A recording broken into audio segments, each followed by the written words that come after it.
దేవునికి స్తోత్రం. చేరవచ్చిన మీ అందరికి కూడా మన ప్రభువైన యేసుక్రీస్తు నామములో మీ అందరికి నా హృదయపూర్వక వందనాలు. మీ అందరికి వందనాలు. ఎప్పుడు వందనాలు. దేవునికి మహిమ కలుగుగాక. ఆమేన్. మంచిది. శ్రమ ధ్యానాలు 7వ దినము. గత రాత్రి చర్చిలో వైరింగ్ చేశారు వాళ్ళు. నాని బ్రదరు, దేవుని చెప్తారు. నాని బ్రదరు, దేవుని నాని బ్రదర్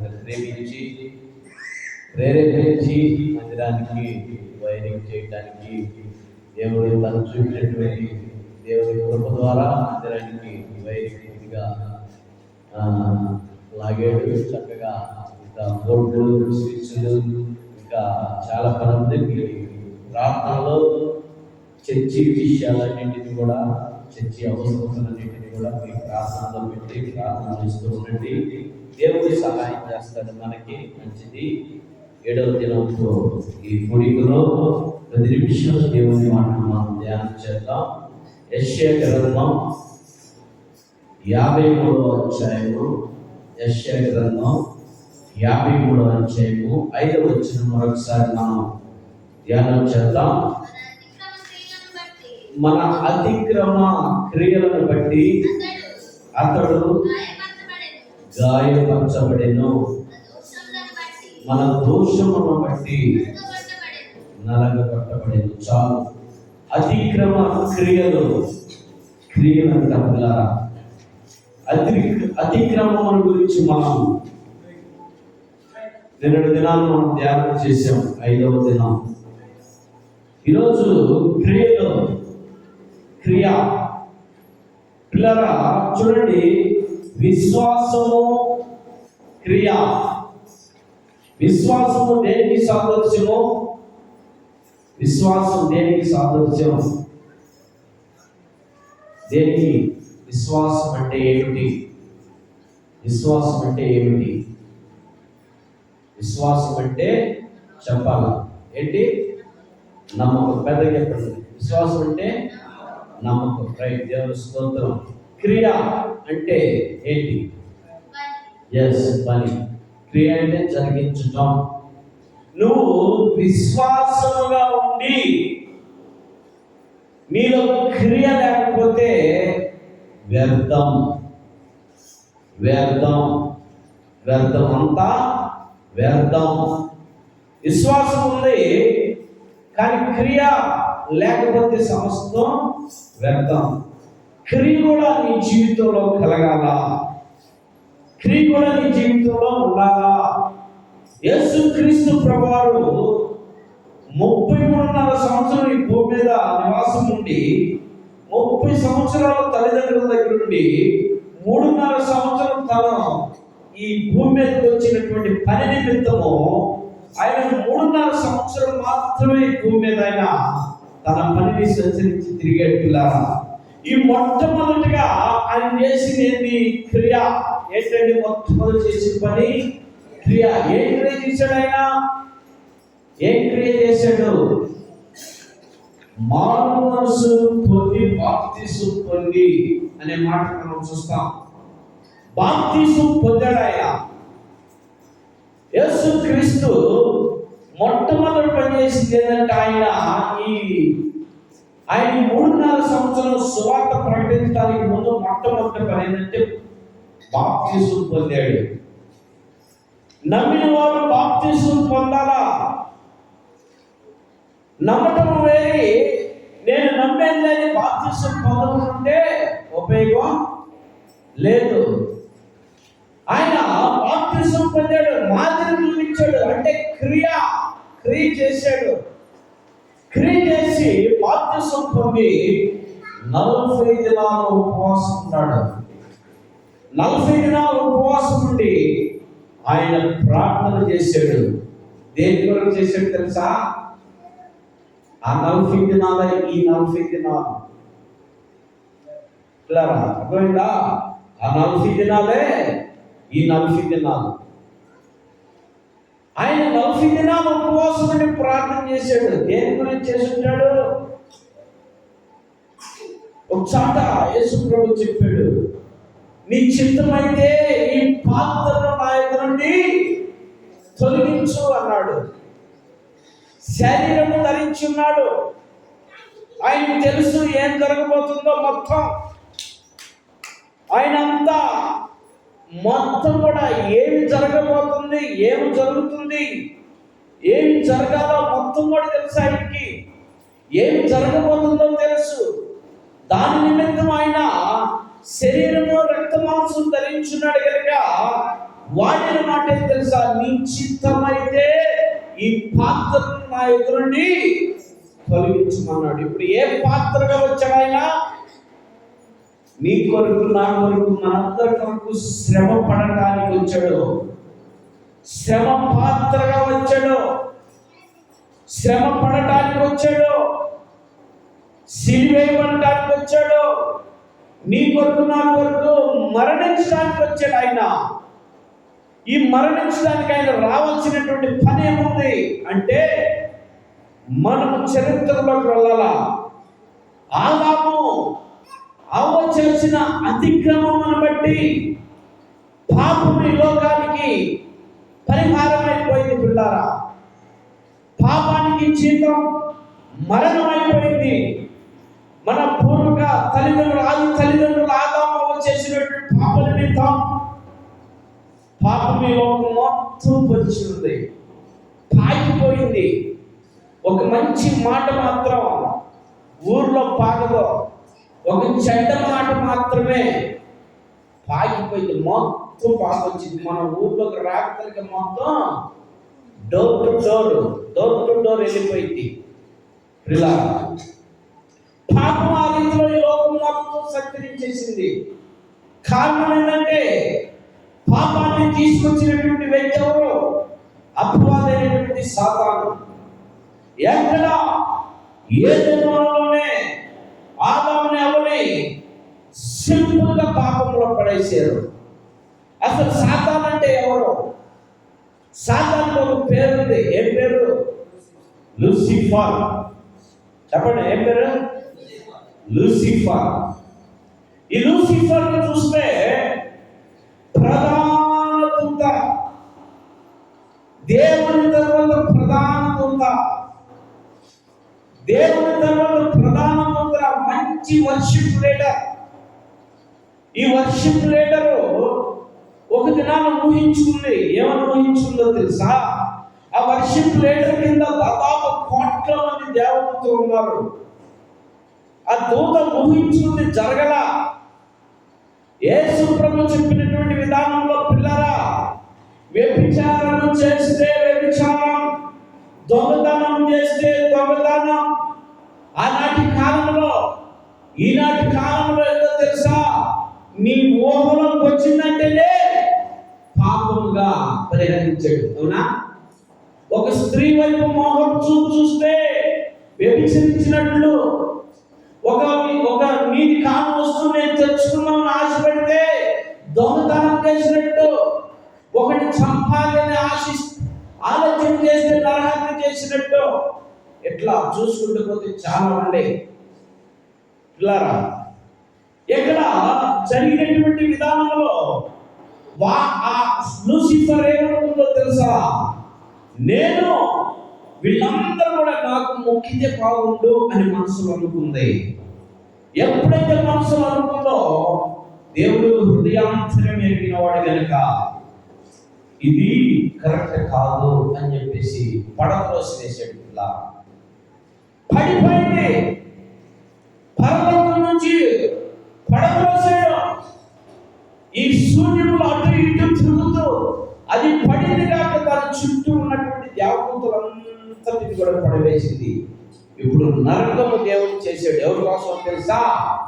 ప్రధాన దూత లూసిఫర్ కి, తన సమూహానికి నరకాన్ని ఏర్పాటు చేశాడు. ఇప్పుడు దేవుడు నా బిడ్డలందరూ కూడా నాతో ఉంటారు పరలోకం అంటే సాధారణ అది చూసుకొని నేను నాతో తీసుకొస్తానని పందెముగా ఉన్నది. దానికి ఉదాహరణ ఏబు జీవితంలో జరిగినది. అవునా? దేవుడు ఏం చెప్పాడు? నమ్మకస్తుడు, నన్ను విడిచిపోడు, యథార్థతను విడిచిపెట్టడానికి సాతాను ఉంది. చూడు మరి నువ్వు ఆయన చుట్టూ నీ కంచె ఉంది, ఆయన చుట్టూ నీ ప్రభావం ఉంది. నువ్వు ఒక్కసారి తప్పుకోగలిగితే 2 నిమిషాలు చాలు, 3 నిమిషాలు చాలు నేను విసర్జించి నేను తీసుకొస్తానని శపథం చేసింది. నిజమే. ఎందుకో తెలుసా? ఆదిలోనే ఆదాముని తృప్తిలో ఒక్క మాటతో పడగొట్టినటువంటి సాతాను పెద్ద విషయం కాదు. అవునా కదా? పెద్ద విషయం కాదు. ఆదాముని అవని మాటతో పడగొట్టేసింది. పరిశుద్ధ స్థలంలో, పవిత్రమైనటువంటి స్థలంలో. కానీ భూలోకం అంతా పాపంతో ఉన్నటువంటి స్థలం భూలోకం. ఈ పాపంలో ఉన్నటువంటి పెద్ద లెక్కేం కాదు అనుకున్నది సాతాను. సో పద్యం రాసింది, సాతాను ప్రయోగించింది, ఎక్కడ కూడా తొట్టలేదు పిల్లరా. హల్లెలూయా చెప్పండి, హల్లెలూయా పెద్దగా చెప్పండి, హల్లెలూయా. ఎక్కడ కూడా తొట్టెల్లా, తృప్తిలో పడేద్దాం అనుకున్న సాతాను ఎక్కడ కూడా తొట్టెల్లా. చూడు, కూడా ఎక్కడ తీసుకెళ్దాం అనుకుంది? తనతో పాటు నరకానికి తీసుకువెళ్దామని ప్లాన్ చేసింది. మరి నువ్వు నేను మనం కూడా అదే ప్లాన్తో ఏం చేస్తుంది? అనేక రకమైనటువంటి వలలు, ఉచ్చులు వేస్తుంది. ఈ ఉచ్చుల్లో పడినటువంటి మనం అందరం పడుతూనే ఉన్నాం. పడతలేదా? అందరం పడుతున్నాం సాతాను ఉచ్చులో. సింపుల్గా చెప్పాలంటే ఒక మాట, తెలిసి వచ్చి అడిగినా, తెలియకుండా వచ్చి అడిగినా, ఎవడన్నా వచ్చి ఒక 200 ఇవ్వంటే లటక్కి ఉంచుకొని ఏం చేద్దాం? లేవంటాం. అవునా కదా? అబద్ధమే. అందులో కూడా పడిపోయినట్టే. ఏమైనా అవునా కదా? పడిపోయినట్టే. ఇలాంటి ముచ్చులు మన మీద ప్రయోగిస్తూ ఉంటుంది సాతాను. మనం ఏం చేయాలంటే దినదినము దేవుని సన్నిధిలో మొదలుపెట్టుకోవాలి. ఈరోజంతా నేను చేసిన పాపం, నా దిగ్రమం, నా దోషం. నువ్వు ఇంటికాడ ఉంటే నీకు అర్థం కాదు, నువ్వు ఇంట్లో ఉంటే నీకు అర్థం కాదు. నువ్వు చేసిన పాపాలు, ఈ రోజంతా నువ్వు చేసిన పాపాలు నీకు తెలియదు. దేవుని సన్నిధిలోకి వచ్చి నువ్వు కళ్ళు మూసుకుంటే ఉదయం నుంచి ఇప్పుడు వరకు నేను చేసిన పాపాలన్నీ నీ ముందు స్క్రీన్ నట్టు వెళ్ళిపోతూ ఉంటాయి. కళ్ళు మూసుకుంటే దేవుని సన్నిధిలో ఒప్పుకోవడానికి ఇది మంచి తరుణం. ఈ 40 దినాలు మనకి, ఈ 40 దినాలు మనకి మంచి తరుణం. దేవుని నమ్మిన బిడ్డలు, నమ్మని బిడ్డలు అందరికీ ఇది మంచి తరుణం. పిల్లలు, దినదినం మనం పాపంలో పడిపోతున్నాం, దినదినం అతిక్రమం చేస్తున్నాం. మన క్రియలు మంచిగా ఉంటుందా? మన క్రియను బట్టి ఆయన ఏమయ్యాడు? నల్లని కొట్టబడ్డాడు. ఆనాటి కాలంలో ఇశ్రాయేలు యూదులు చేసినటువంటి క్రియలు, ఏ క్రియలు చేశారంటే యేసు ప్రభు మీద అబద్ధాలు పలికారు, రాళ్ళు విసిరారు, ఉమ్ము వేశారు, రకరకాలుగా దోషణ పాలుగా మాట్లాడారు. నోట్లో అనుకున్నా బయటకన్నారు, బహిరంగంగా తిట్టారు. ఎవరంట వీళ్ళు? ఎవరంట? యేసు ప్రభుని ఇప్పుడు దూషిస్తుంది ఎవరు? ఆనాటి కాలంలో మట్ల ఆదివారం రోజు గాడిద మీద యేసు ప్రభుని ఎక్కించి మట్టలు తీసుకొని దావీదు కుమారునికే జై, హోసన్నా జై, యూదులకు రాజుకే జై, రారాజుకే జై అంటే జయాలు పలుకుతూ ఉన్నటువంటి వాళ్ళు వారం తిరగలిగే ఏం చెప్పారు? రాజద్రోహి, దైవద్రోహి, దేవుని కుమారుడని చెబుతూ ఉన్నాడు, ఈయన రాజు అని చెబుతున్నాడు, ఈయన యూదులకు రాజు అంటున్నాడు, రాజద్రోహి, దైవద్రోహి అని అందరూ కూడా ఏం చేశారు?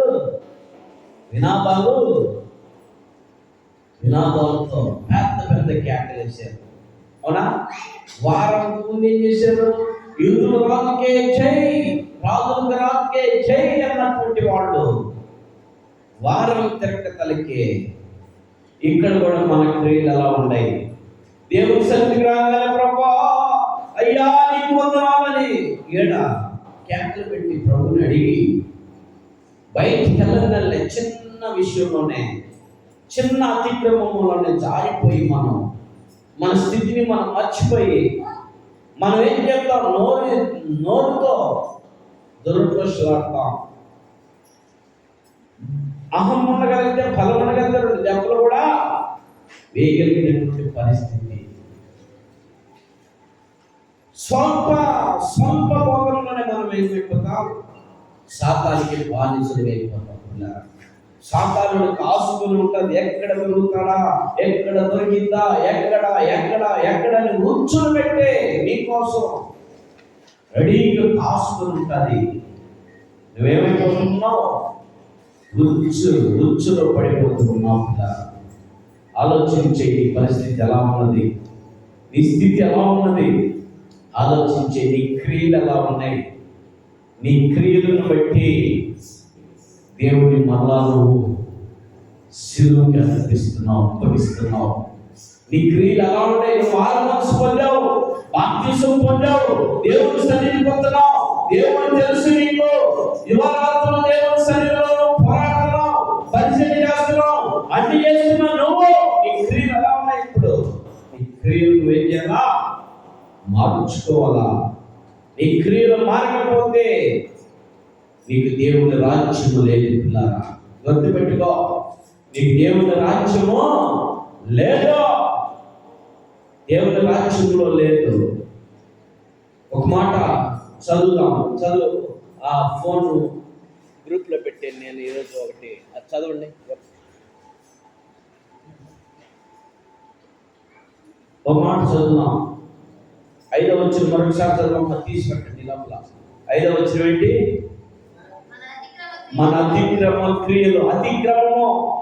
అతిక్రమం చేయడాన్ని చేస్తూ దాన్ని జరిగిస్తున్నాను. మన అతిక్రమ క్రియలో దేవుని సన్నిధికి వెళ్ళాలి. నువ్వు వెళ్ళకుండా వేరే పనులు పెట్టుకొని అతిక్రమముగా దేవుని సన్నిధికి దూరం అవుతున్నటువంటి నువ్వు ఈ రాత్రి వినాలా.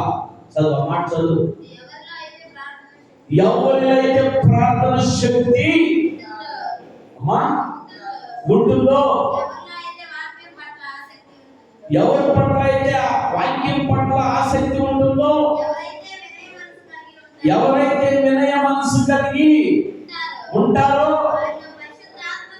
వారిలో పరిశుద్ధాత్మ దేవుడు ఎక్కడంట?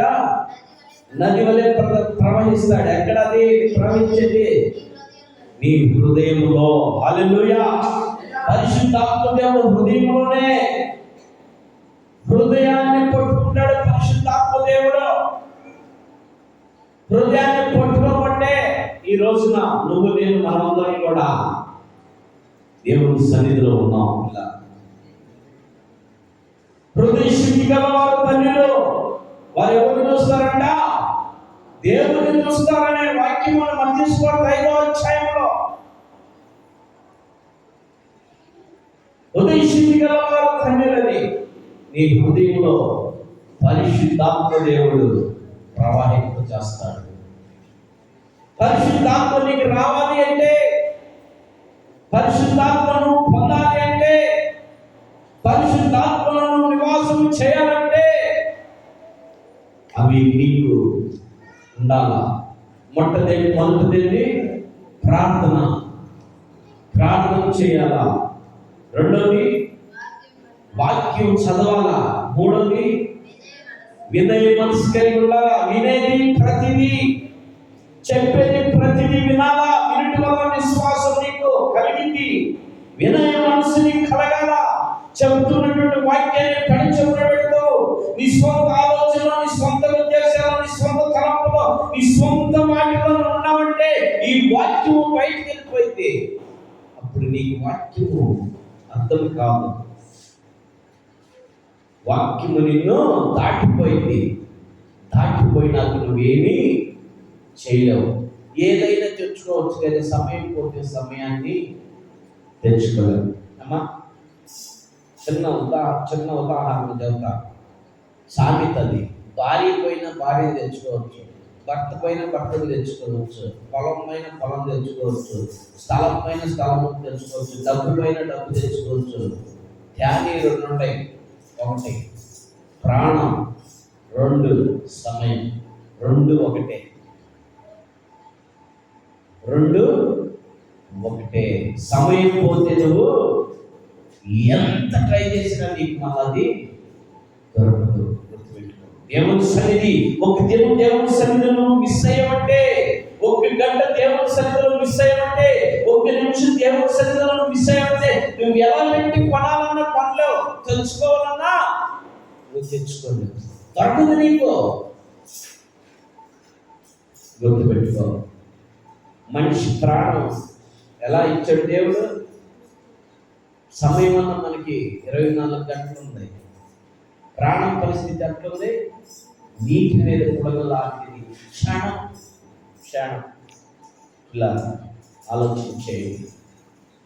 ఒక ఆయనంట, ముస్లిమ్స్ ఆయన, పెళ్లి కొడుకుగా తయారు చేస్తే గుర్రం మీద ఊరేగిస్తూ ఉన్నారు. ఎగిరిస్తున్నారు ఆయన్ని. మళ్ళీ ఎగురుతున్నాడు చక్కగా, డీజేలు పెట్టి భయంకరంగా ఎగురుతున్నాడు.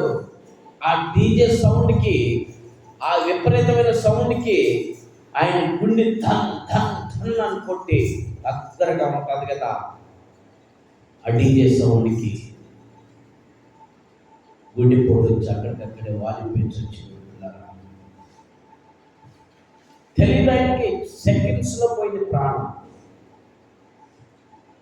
ఈరోజు దేవుడు నీ ప్రాణాన్ని కాపాడుతున్నాడంటే, దేవుడు నీకు మంచి ఆయుష్ ఇస్తున్నాడంటే, దేవుడు నీకు మంచి కృప వెంబడి కృపనిస్తున్నాడంటే అది కేవలం ఆయన కృప.